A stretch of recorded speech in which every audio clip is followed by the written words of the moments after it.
Eve's Diary by Mark Twain. Narrated by Cris Dukehart. Saturday. I am almost a whole day old now. I arrived yesterday. That is, as it seems to me. And it must be so, for if there was a day before yesterday, I was not there when it happened, or I should remember it. It could be, of course, that it did happen, and that I was not noticing. Very well, I will be watchful now. And if any day before yesterdays happen, I will make a note of it. It will be best to start right and not let the record get confused, for some instinct tells me that these details are going to be important to the historian someday. For I feel like an experiment. I feel exactly like an experiment. It would be impossible for a person to feel more like an experiment than I do. And so I am coming to feel convinced that that is what I am. An experiment. Just an experiment and nothing more. Then, if I am an experiment, am I the whole of it? No, I think not.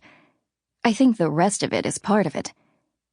I am the main part of it, but I think the rest of it has its share in the matter. Is my position assured, or do I have to watch it and take care of it? The latter, perhaps. Some instinct tells me that eternal vigilance is the price of supremacy. That is a good phrase, I think, for one so young. Everything looks better today than it did yesterday. In the rush of finishing up yesterday, the mountains were left in a ragged condition, and some of the plains were so cluttered with rubbish and remnants that the aspects were quite distressing. Noble and beautiful works of art should not be subjected to haste. And this majestic new world is indeed a most noble and beautiful work. And certainly marvelously near to being perfect, notwithstanding the shortness of the time. There are too many stars in some places, and not enough in others, but that can be remedied presently, no doubt.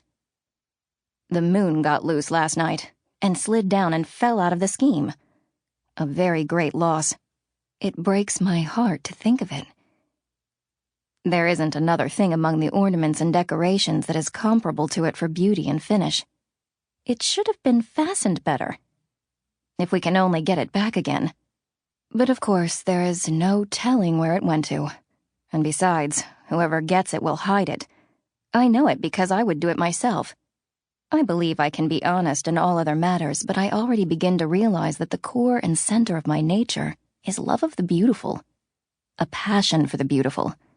And that it would not be safe to... Sample complete. Ready to continue?